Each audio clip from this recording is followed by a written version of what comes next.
Welcome to the Asia Chessboard, the podcast that examines geopolitical dynamics in Asia and takes an inside look at the making of grand strategy.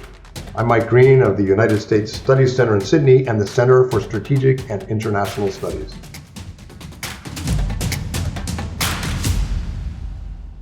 Welcome back to the Asia Chessboard. I'm Mike Green. I'm joined by Dr. Ely Ratner, a policy scholar practitioner who's had some of the most important jobs on Indo-Pacific security you can get in Washington. He's now a principal at the Marathon Initiative, which we'll ask him about, and a senior advisor to Clarion Strategies. And before serving as the Assistant Secretary of Defense for Indo-Pacific in the Pentagon during the Biden administration, he was at Center for New American Security.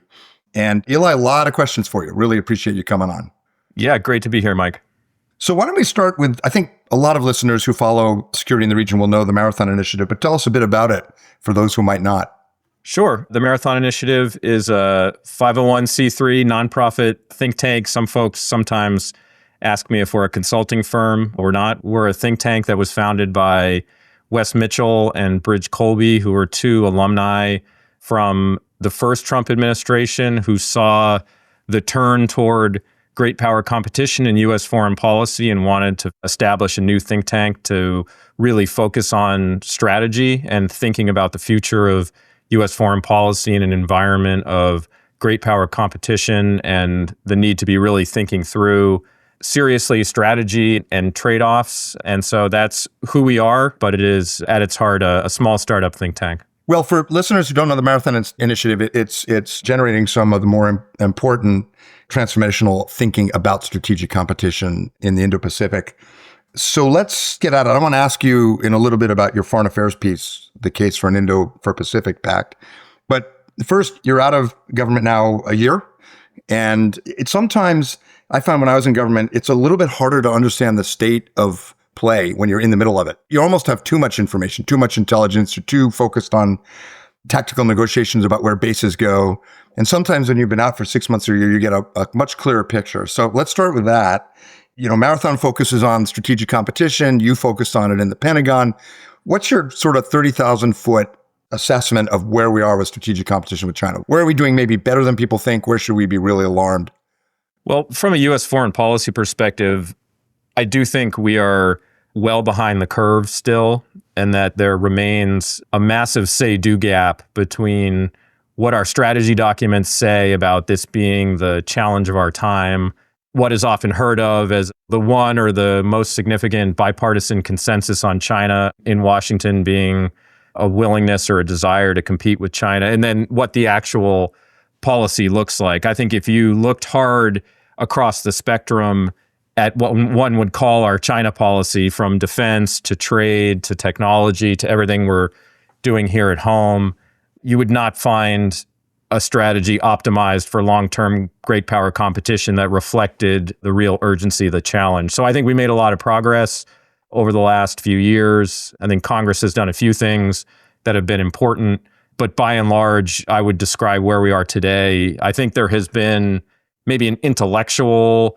acceptance of the nature of the China challenge, but I don't think Washington really feels it in its gut in the way that's going to be required to do what we need to do to transform this. And in the meantime, it certainly appears that Beijing is charging forward in terms of trying to build its own position in the Indo-Pacific, in globally, militarily, technologically, politically, diplomatically, economically. And I feel that we're not yet where we need to be to compete effectively. Tell the truth. Did you say things like say-do gap before you worked in the Pentagon? I love that phrase. Well, that was one of the phrases that came out. You know, the first thing that I did in the Pentagon before I got confirmed, I went in on Inauguration Day, literally, and ran a China task force for the secretary that was really not a big picture assessment of U.S. strategy, but a down and in assessment in the Pentagon of where was the Pentagon really on the China question. We had the 2018 National Defense Strategy that had declared the shift from counterterrorism to great power competition. But the task of the task force was to understand, well, really how far had that gone? And I think it was this notion of a say-do gap, that there had been declaratory change, but on the ground there had been shifts and pockets of excellence, but we were nowhere near the kind of comprehensive synchronized, coordinated strategy that we needed in the Pentagon. And I think that's true, again, across the government. If you look at some of the very initial documents out of the Biden administration, the interim national security strategy document that came out very, very early on, and then repeatedly in the national defense strategy and the national security strategy, there was a line that appeared and reappeared again and again and again, which was that China is the only country in the world with both the will and increasingly the capability to overturn the international order in a way that would be deeply inimical to U.S. interest. And yet, I don't think the urgency, the attention, and the resources always reflected that. I don't know if you've read my book, By More Than Providence, but it's a 250-year history of the U.S. having brilliant pockets of strategic insight that look great on the shelf and are insufficient. And then something happens, sometimes something very bad, like Pearl Harbor or the attack on South Korea in June 1950. Yeah, but you dust those off and then you scale up. So it seems to be international character. What do you think accounts for Well, it? I should say I have read the book. It's incredible. That was I think you achieved, Mike, what you set out to do, which was to write the history that you wished you could have read when you went into the job. I remember that from the introduction of the book. Yeah. It's a brilliant read. All the lessons, I think, pertain today. And I guess the question is, I think you were just making it implicitly, like, is it really going to take something like that before we get our act together on the China challenge? And if it does, is it going to be too late? And I think that's what I'm worried about. And building the kind of political consensus and energy to do hard things and to make trade-offs in the abstract is really, really difficult. And I hope we could do it. I think we are all arguing that we need to, but we're not there yet. No, thank you. Problem with writing a book you wished you'd read in government is I wrote a book that was too long to have had the time to have read when I was in government. But right. But yeah, the lesson in there, I agree with you, is, sometimes the neurons fire and the U.S. strategic system has enough urgency to win the peace. So a good example would be the Reagan buildup, which of course started really in the 70s. And an example of us having brilliant ideas, but not the muscle mass or the sense of urgency would have been, June 1950 or December 1941. We worry about that. How much of it do you think is, the culture of the Pentagon, inter-service inertia, and how much of it is just, I'm in Australia now, but look, every national security expert in Australia who's been in government at some point says Australia is not spending enough on defense. Japan is squeezing water out of Iraq. I think Takeichi will probably go to 2.4%, probably. Germany's making big announcements and can't fulfill them. So how much of it do you think is the culture of the Pentagon? But how much of it is just Western democracies are comfortable and these are hard choices and voters have other priorities? What did you bump up against the most? Well, I think it's all of that. I mean, I think one of the challenges, of course, during the Biden administration is that the rest of the world gets a vote. And so there was a lot of attention and focus on the withdrawal from Afghanistan. There was a very brief period after that when it felt to me like the moment of focus and attention on the Indo-Pacific and the China challenge was coming into view. And then, of course, Russia's invasion of Ukraine and the crisis, the Israeli-Palestinian issues, all very difficult. And it is difficult, as you know, when you're in government to say, hey, this is a really big problem over here. Sometimes people pejoratively say that government people focus on the urgent rather than the important. But when bullets are flying and people are getting shot, that's pretty important too. So it's hard to say, hey, Mr. Secretary, what's happening there in Ukraine actually doesn't matter as much as this big China challenge. It's easy for think tankers to say that. But I think it is the time and the attention and the resources that were drawn to other priorities. And then, of course, the domestic priority as well, and the domestic politics and the degree to which any Asia expert worth their salt will tell you we need an economic strategy in the region if we want to succeed. And yet we all know what that strategy should look like, and it does not align with where American politics are. But I guess maybe just coming back to your previous question about maybe the challenges and opportunities here, and does it take a crisis for focus? I think one of the opportunities that I see as it relates to the China challenge, and this isn't just an instrumentalist argument, is at least from a democratic foreign policy perspective and certain elements, certainly of the Republican Party, the kinds of things that America needs to do to compete with China are also very much, I think, aligned with the domestic political agenda of the Democratic Party. If you're thinking about investments in science and education, a responsible approach to immigration that seeks to draw on talent from around the world, notions of working cooperatively with allies and partners. So it's not as if a competition policy is somehow disjointed. And what I would love to see in the years ahead is a democratic leadership that really leans into the China challenge in a way that motivates Americans alongside some of those domestic political priorities. So I do believe that there is hope there that isn't just pulling a rabbit out of a hat with some abstract China threat. I think there's a political reality there that could make this viable as well. And when you were in the Pentagon, how did you think about, maybe you didn't think about it this way, but how did you think about the tension, not just between the Middle East or Ukraine and Indo-Pacific resourcing prioritization, which was a perennial problem for a global power and was a problem for a 2-3 ocean power even before we were a global power. But even within the Indo-Pacific, there are trade-offs, there are tensions. So there's the deterrence problem largely in North Asia around Taiwan, which requires intense focus, asymmetrical capabilities, shoring up deterrence. I think we and the Japanese get that. Australia's defense establishment does. The public's not quite there. But you also have to worry about China winning the war without fighting by co-opting the Pacific Islands, Southeast Asia, setting up dual-use bases, elite capture, Belt and Road infrastructure monopolization, basically just hegemonic control everywhere on the flanks so that even if we had the most elegant defense of Japan or Taiwan strategy, we couldn't get there. So that's a real challenge, and it's very different kinds of systems.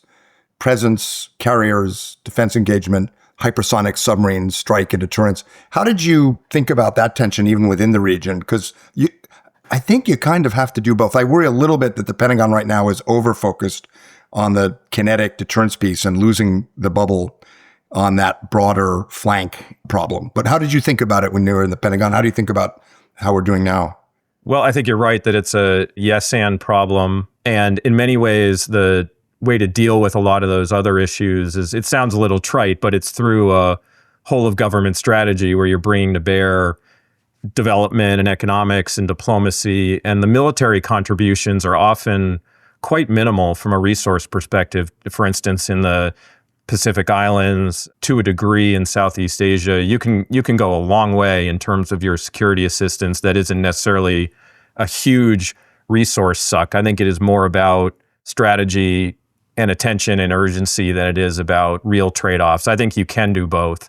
And I agree with you. It does appear in many ways that the current team is less focused on the gray zone. I think they see the warfighting elements and the warfighting theaters as the main game, and that the partners that aren't necessarily part of that are not something that needs to be managed particularly, and that Chinese coercion and gray zone activities are not necessarily going to build in and of themselves to have some major strategic effect. I think it's a huge mistake. And we see that now in the South China Sea and Taiwan, that we do need to be responding to this kind of coercion. So I think it's not the right strategy to say all that matters is kind of the big D, combat credible deterrence. You have to have that. And I think in some ways there was a correction away from a period when maybe the combat credible deterrence piece was taking a back seat to what was perceived as presence and partners of choice and these kind of abstract theories of what our military should be doing. So I think it's right to focus on combat credible deterrence. There's no substitute for that, but you've got to be attuned to what's happening in the South China Sea, what's happening in the Pacific Islands, and what's happening around Taiwan. The Biden administration did more on alliances and partnerships every 6 months than most previous administrations did in 4 years. And to your credit, and Kurtz and Mira Rapp-Hooper and a lot of people, Dan Crittenbrink, I mean, not to take anything away from you, but you kind of had no choice because of the urgency of the problem and the multiplier effect of alliances. Your foreign affairs piece, which I will ask you about in a second, indicates you don't think it was enough because you're making the pitch for a collective security arrangement, a Pacific Pact, which I will ask you about. But before I do, what do you think we did in some of these key alliances and partnerships that was most significant? And what would you like to see next? Setting aside the collective defense, just with Australia, with Japan, with India and the Quad, with Korea, Philippines. What do you think were some of the most important things you were able to do? And what are the things you'd like to see next? So I had the opportunity, obviously, as Assistant Secretary to set priorities within the bureau that I was running, and had the chance to write some internal strategy documents outlining those priorities, which were quite transparent in the work that we were doing. And if you look at the fact sheets that Pentagon was putting out alongside Secretary Austin's trips to the region, they were often organized in the categories of the priorities that we put forward. And those were, in the first instance, around questions of capabilities, believing not separate from U.S. capabilities, which is not the principal role of the folks managing the regional accounts. So when I was thinking about capabilities, it was about ensuring that our allies and partners had the capabilities they needed both to provide frontline deterrence and respond to coercion independently, and then to contribute more together in an alliance context. I think we were starting down that road of talking with partners about, and certainly we saw this in terms of them playing a larger role, taking on more roles and missions. I think that is important. And I don't agree with the tactics that the Trump administration has been using to get there, but I think the notion that we need greater contributions from our partners, they need to be spending more resources, we need to have more balanced alliances is exactly right. And we were moving in that direction through security assistance in some instances, through technology sharing in others, through actual co-production and co-development with Australia, with Japan, and India. So a lot of work on the capability side, historic amounts of foreign assistance, security assistance to the Philippines to try to upgrade the capability of the Philippine Armed Forces. So a lot of focus there as a number one category.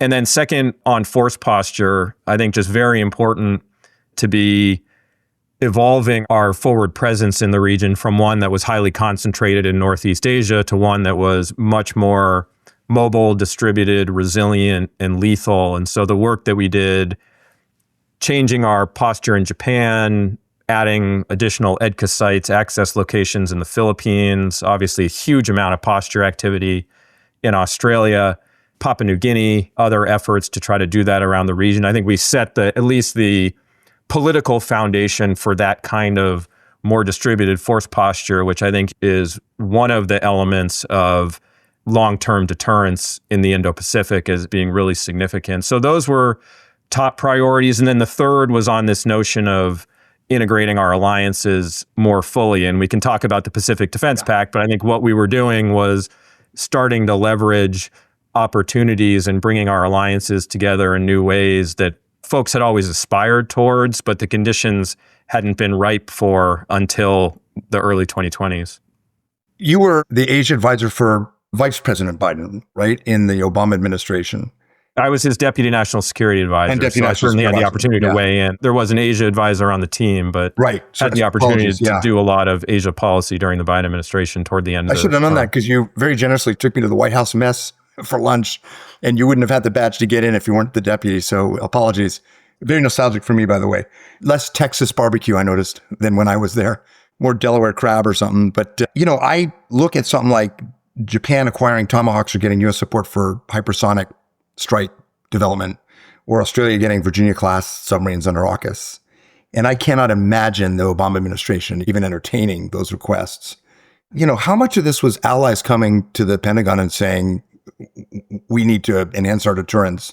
The narrative, by the way, in the region is that the U.S. just forced these countries to take on these capabilities as part of the military-industrial complex or whatever. But my sense of it was a lot of it was a demand-side signal and requests, especially AUKUS from the allies who needed the capability.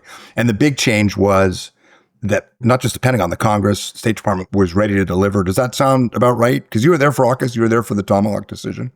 Yeah, I think it's a fair, it was a meeting of the two, but I think it's a fair characterization and really one of the primary differences, I would say, between being in government, coming into government in 2020 and from the previous time when I had served at the State Department and the White House during the Obama administration, was not just that there was a more clear-eyed perspective on the China challenge, but that the sense of insecurity in the region was much more profound.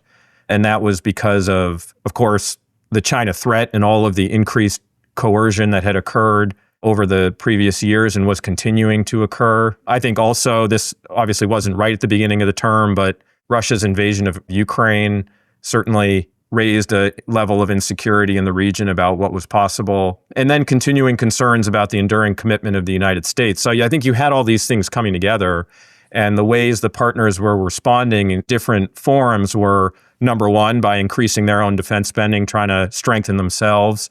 Number two, by working more with each other, by diversifying their partnerships. And then number three, by trying to strengthen their relationships with the United States, both because the United States rightly, I think, was viewed as a necessary, if not sufficient, part of the regional security environment, but also because they wanted to take actions that would further anchor the United States in the region. So I saw partners doing all of this, but yeah, Mike, exactly what you said. I mean, it was really remarkable in meeting after meeting after meeting where I would walk out and just say, man, that is just not what you would have heard 5 years ago, whether it was from Indian interlocutors or Australian or Japanese, and the willingness to do things that in previous years would have seemed, I mean, you mentioned whether or not the Obama administration would have been willing to take those actions. The partners certainly weren't coming asking for those things at the time either. So yeah, it really was the willingness of the partners to engage in much deeper forms of cooperation was really remarkable. And it created an environment too, where at least in the minilateral context, and without even getting to the question of collective security, but this whole set of arrangements between AUKUS and the Quad and the U.S.-Korea trilateral arrangement, the U.S.-Japan-Australia trilateral cooperation, which was actually by far at the frontier in terms of complexity of cooperation, what we called the Squad when we included the Philippines into that organization, that all of a sudden, what had once been an aspiration for strategists and policymakers, you know, the dog caught the car. And all of a sudden we had the good problem to have of, well, now we have limited bandwidth and you can't do all these things. So where are we gonna place our bets? Where are we gonna send our boss? What are we gonna focus on? So it was this sort of emergence of opportunity, and it was a really exciting time to be at the Pentagon. One of the sort of strange dichotomies today is that in public opinion polling in Australia, Japan, Korea, trust in the U.S. is the lowest it's been. Polls we do at the U.S. Studies Center, Lowy Institute, Nikkei Shimbun, you name it, Jungang Ilbo in Korea. Trust is the lowest, but support for the alliance is either unchanged or higher. And so in the kind of academic and media narrative, particularly in the region, you hear a lot of talk about hedging against the U.S., uncertainty about the U.S. And in the U.S. description, it's, you know, America doesn't care about alliances. But my impression is with all of our key allies right now and partners, the United States and Australia, Japan, Korea are embracing more mutual interdependence. It's not like, you know, when I worked in the Pentagon in the late 90s with Kurt, and the Joint Staff and PACOM was loath to depend on force posture arrangements unless they had the kind of ironclad guarantees they had operating from the continental U.S. So it was, the U.S. side was pretty inflexible about arrangements with allies unless they got, you know, guarantees they weren't going to get. We're now embracing force posture initiatives, weapons development, with a little bit of ambiguity built in, but with the predicate that we're going to be more dependent on Australia for Western Australian access for submarines. They're going to be more dependent on us. You know, so the atmospherics are autonomy, hedging, but the reality on the ground, it seems to me, and this has been building, and it really was intensified in your time, we're more dependent. That ever cause you pause? Or did the Joint Staff ever come to you and say, hold on a second, can we really rely? And I mean, and maybe the answer was, we don't have a choice. How did it seem when you were in the building? Yeah, no, I think it is still a live debate around the question, including on force posture of to what degree should assured access be a criteria for where we're investing. And I think that was actually a considerable debate inside the Pentagon, even when I was there. I think we had a leadership in Secretary Austin and Colin Call as Undersecretary who was pushing the priority of diversifying our posture inside the first island chain, but certainly it required that kind of leadership. It is not as if that's a done debate. And from my perspective, actually, there's a very compelling strategy argument as to why you would want to diversify your posture, even if you didn't have assured access. I think the deterrence aspect of the ambiguity works in your favor vis-a-vis Beijing. So I think it's the right thing to do. And when we're looking at the capabilities of the future, it's also, from an operational perspective, the right thing to do. But to your broader point, Mike, I think one of the questions is how immutable is that perspective in the region toward the indispensable nature of the United States? To what degree do these countries have alternatives or not? I think there is a theory in parts of the Trump administration that they can rattle the cage of these alliances quite significantly, and that there may be political disturbances on the surface, but at the end of the day, whether it's 6 months, 12 months, 18 months, that the gravitational pull of geopolitics is going to pull these countries back to seeing the United States as an indispensable security partner. And that may be true, on a risk board and in a John Mearsheimer article, but there are other factors that come into play. There's domestic politics that are going to slow down some of these cooperative efforts. There are countries looking, I think you're right, they are integrating more with the United States, but they're also deepening partnerships with each other, which is in many ways a good thing. But it also, when it comes to countries, if you say Singapore or others, to the extent that you have countries with limited resources and limited bandwidth, if they are spending more time and investing more with other partners, whether it's through arms sales or defense diplomacy, just by the very nature, that is less focus and cooperation with the United States. So I don't think it is so assured that we can do anything we want to these allies and they're going to need us over time. And what I would say, even maybe the more profound point than that, is that, yes, these alliances are not going to fall apart. There is still support for them.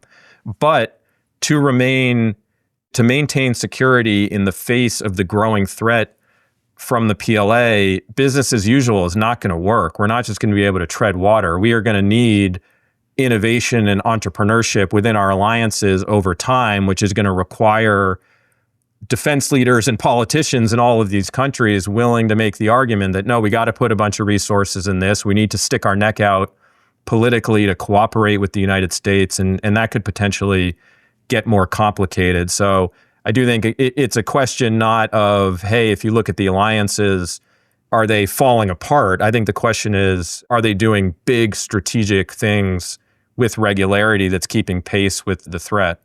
I'm completely with you on that. What did you call it? The Mearsheimer risk board version is probably right. It's not like Japan or Australia or Korea are going to de-align, go neutral, form their own pact, bandwagon with China, but we just won't be able to get stuff done.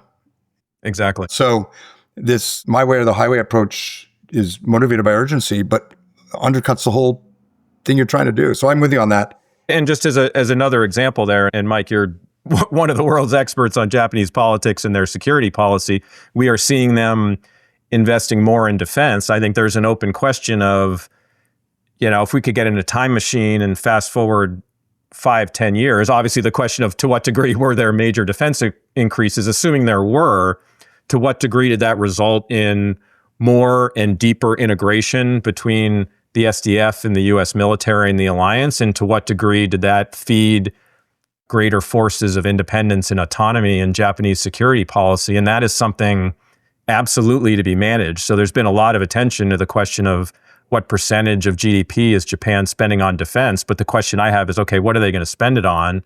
And is it going to be in a conception of roles and missions with the United States and the requirements that fall out of that? Or is it going to be in a way that is potentially not even as interoperable with the United States as it should be? So these things could go in different directions. Yeah, my first book. But there has always been, in Japan and all our other allies, and of course in the US, there's always been this urge, really kind of industrial policy, rent-seeking urge to have made in Japan, made in the US, have your own systems.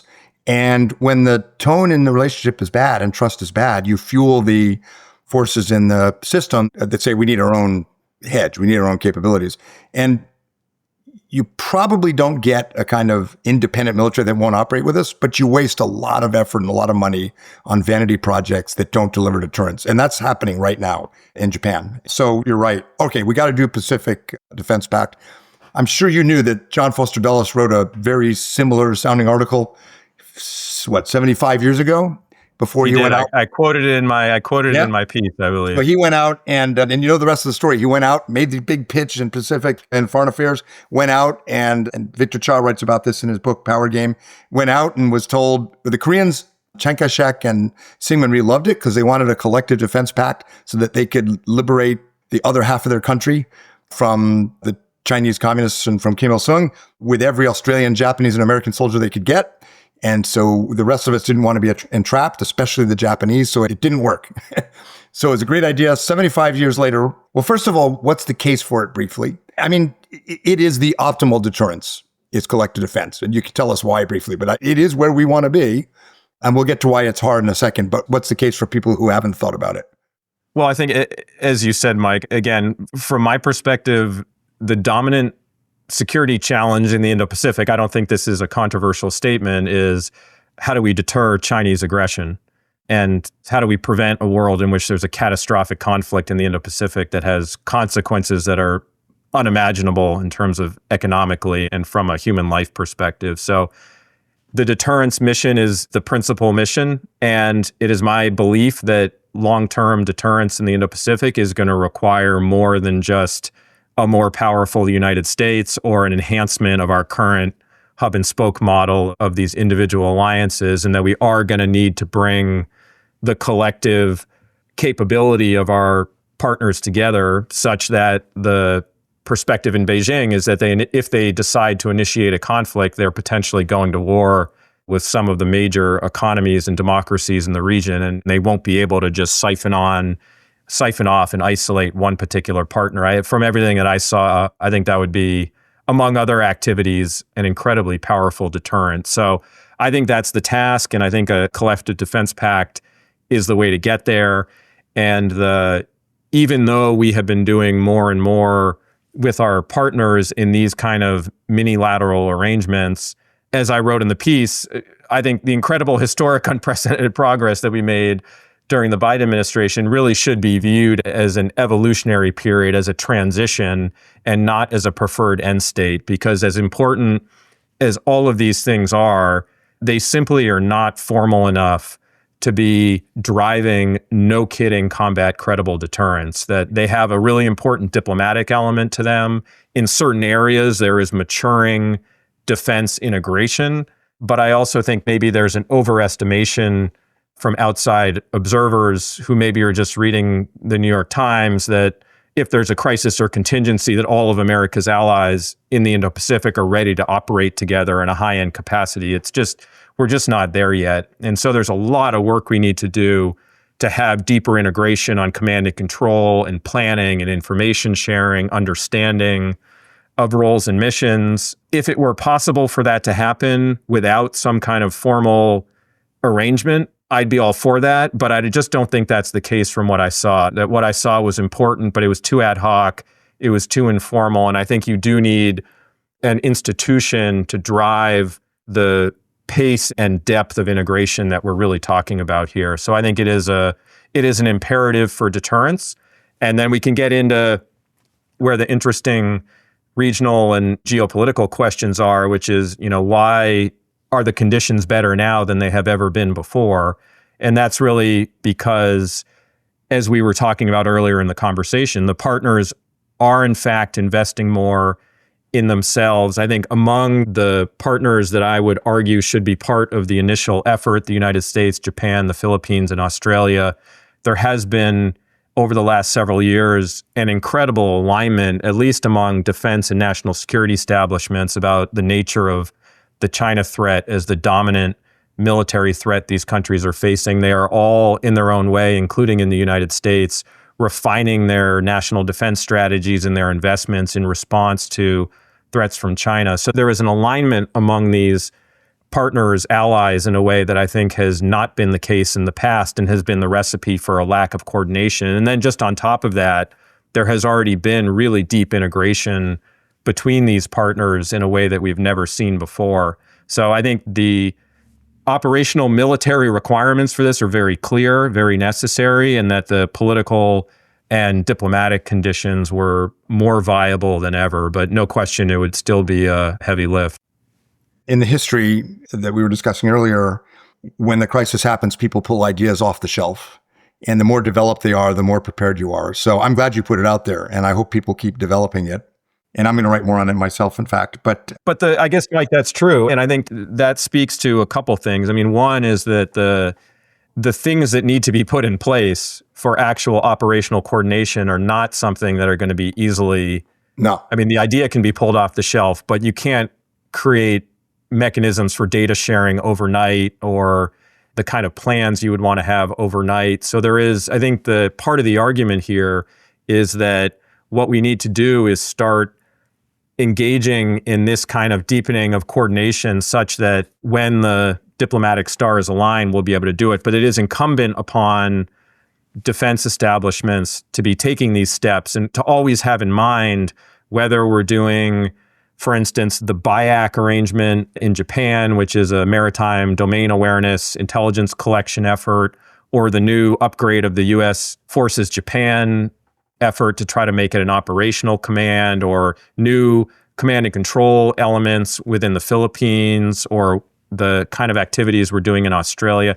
At every step of the way, what we need to be doing is thinking about ensuring that we're able to mini-lateralize those activities and those facilities when the time is right. And if we don't do that now, it's going to be either impossible or prohibitively expensive to do it down the road. So there's a real imperative to think about this now as we're building. And again, as much progress as we have made, we are not doing it at the pace or the level that is going to be required to really get there in the short term. If historically minded listeners want to look at what happens when you try to slap a coalition together in the middle of a crisis, look at the Battle of the Java Sea in 1942. British, American, Australian, Dutch, under Dutch command, complete chaos. The signals were different. Even bridge-to-bridge communications were different. The procedures were different. Worked at cross purposes. Almost the entire Allied fleet sunk by the Japanese. So that's exactly right. And that's the problem we're trying to solve for. And I understand some of the hesitancy here, having spoken with both experts and officials from Japan, Australia, the Philippines, folks from Canberra who say, whether it's politically viable, that they don't want to have their hands tied, whether it's the Trump administration or not, that they don't want to be pulled into a conflict that they don't necessarily see as in their interest. What I would argue, I would turn that right on its head to say that what this is about is giving options to leaders. As you know, there's no automaticity in these kind of alliance relationships, that if a national leader decides that it's not in their interest for them to participate, that would always be a viable option. But unless we take these steps, the Australian Prime Minister is not going to have a choice. Yeah. As to whether or not Australia wants to participate in and support some of these efforts. So it is really about, to use another Pentagon phrase, this is really about creating decision space for our leaders, not about tying their hands. That's the constitutional and legal and policy reality. But the political reality is with NATO, with US Japan, with US Korea, the United States is under constant pressure to say these commitments are ironclad. So we have pressure in the name of deterrence to sort of paper over that decision-making space, because we don't want the other side or publics that are nervous to think that we would do that. So it's tricky. I will tell you this, if you haven't seen it, we did a survey we put out this week, I think, of the Quad countries, the publics. And we asked, would you support the Quad becoming a formal military alliance? And in all four countries, including India, a significant plurality, like 3 or 4 to 1, said yes. 40% or so said, I don't know, in India. But close to 50% in all four countries said, yes, this should be a formal military alliance. And opposition was 10, 12, 13%. So 3 or 4 to 1 in each country. So I don't think this is actually, at the end of the day, a hard sell politically. I think it's a hard sell bureaucratically. I think governments are loath, largest trading partner, China, not sure what it would be used for, with a mercurial president in particular, very heavy lift politically. So I think it's useful to think about interim steps. And what about something like a joint standing maritime task force around the South China Sea, or something where you're building the muscle memory and the connectivity and operational battle space management awareness and interoperability, interchangeability, all of those things you would get in an alliance, but for one mission, so that it doesn't look like a blank check. Would that scratch the itch a little bit for you on the way to this?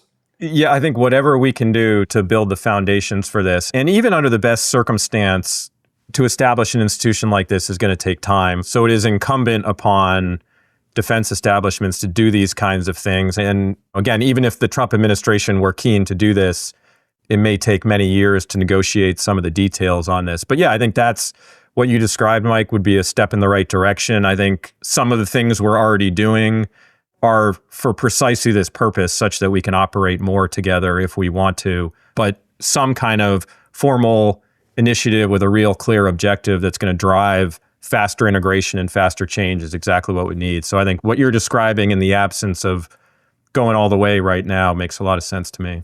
And from the perspective of dissuasion, deterrence, whatever you want to call it, it is not a bad thing that Beijing starts to understand a dynamic where the more they push, the more this unthinkable thing becomes thinkable and real.